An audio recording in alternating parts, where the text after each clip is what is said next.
Hello BPSC शिक्षक अभ्यर्थियों, आप सभी का अपना इस यूट्यूब चैनल मैथ्स मूवी पर स्वागत है।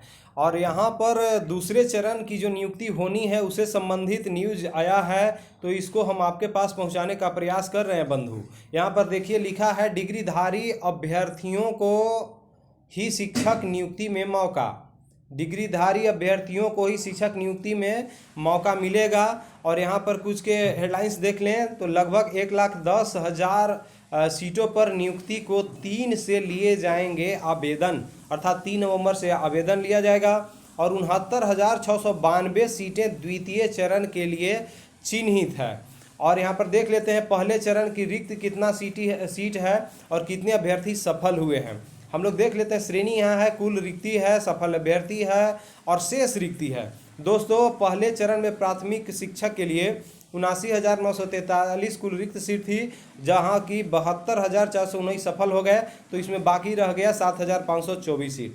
माध्यमिक की बात करें 9 to 10 के लिए तो 32,916 कुल रिक्त पद था, जिसमें सफल हो गए अभ्यर्थी 26,204 और इसमें रिक्त रह गया 6,712।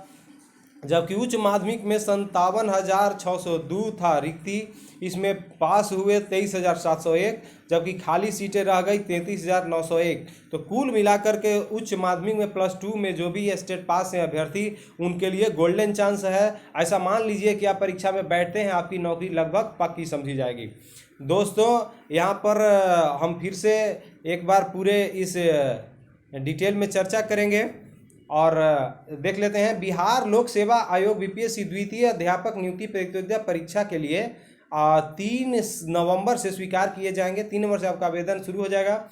इसकी अधिसूचना शिक्षा विभाग से हरी झंडी मिलने के बाद कभी भी जारी की जा सकती है। मध्य माध्यमिक व उच्च माध्यमिक विद्यालयों में शिक्षकों के 69,692 पद चिन्हित किए गए हैं।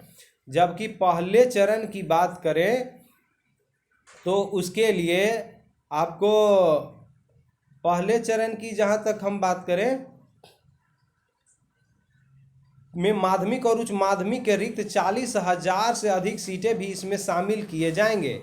सूत्रों की माने तो शिक्षा विभाग प्राथमिक विद्यालय में पहले चरण में रिक्त सीटों को भी दूसरे चरण में शामिल करने पर विचार कर रहा है। मतलब ये क्लियर नहीं है कि प्राइमरी का वैकेंसी आएगा कि नहीं आएगा। और जो टीआरई फर्स्ट में जो सीटें रिक्त रह गई है उनको, जैसे कुछ लोग ज्वाइन नहीं किए हैं, कुछ लोग 9 to 10 11 12 में चले गए, कोई प्राइमरी से 9 to 10 में चला गया, तो उन सीटों पर इन्हीं अभ्यर्थियों में से दूसरी तीसरी मेगा सूची निकाल करके बहाल किए जाएंगे या फिर बचे हुए रिक्ति को अगले में जोड़ दिया जाएगा, यह भी स्पष्ट नहीं है। तो इसलिए जो इस एग्ज़ाम में टीआरई फर्स्ट में जो कुछ 1 2 3 नंबर से अभ्यर्थी का नहीं हो सका है, उनके लिए अभी भी आशा की किरण जगी हुई है।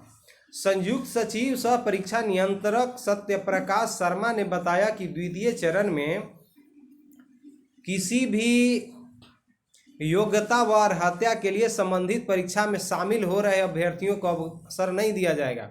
चलिए यहाँ पर देख लीजिए क्या लिखा है कि योग्यता व अर्हता के लिए संबंधित परीक्षा में शामिल हो रहे अभ्यर्थियों को अवसर नहीं दिया जाएगा। इसका मतलब स्पष्ट हो गया बंधु कि अपेयरिंग पर जो भरते थे आप, ग्रेजुएशन आपका फाइनल होने वाला है, बीएड आप करने वाले हैं, या फिर सीटेट में आप अपेयर हो गए हैं, स्टेट आप दे रहे हैं, तो वैसे अभ्यर्थी इस बार वंचित रहेंगे। जो आपके पास डिग्री रहेगी वही बैठ पाएंगे। प्रमाण पत्र अपलोड करने के लिए अभ्यर्थियों को पर्याप्त अवसर दिए जाएंगे। अभ्यर्थी विस्तृत जानकारी के लिए आयोग के वेबसाइट www.bps.bis.nic.in के संपर्क में रहें। और इस बार 3 चरणों में आवेदन की प्रक्रिया पूरी की जाएगी। शिक्षा विभाग के अनुसार पहले चरण में कितनी सीटें रिक्त रही है, इसकी गणना 2 नवंबर को नियुक्ति पत्र वितरण के बाद की जाएगी। पहला चरण यहाँ से स्टार्ट होगा कि 2 नवंबर को जब नियुक्ति पत्र जब दे दिए जाएंगे अभ्यर्थियों को, तो उसे पता चलेगा कि कितना सीटें और किस कैटेगरी में किस विषय में सीटें खाली रह गई है। और यहाँ पर देखिए CTET व STT अनिवार्य, ये तो पहले से भी था CTET और STT अनिवार्य, लेकिन इस बार अपेयरिंग को मौका नहीं। मध्य विद्यालय शिक्षक नियुक्ति में आवेदन के लिए CTET पेपर 2 और माध्यमिक के लिए एसटीईटी पेपर 1 तथा उच्च माध्यमिक के लिए एसटीईटी पेपर 2 में उत्तीर्ण होना अनिवार्य होगा।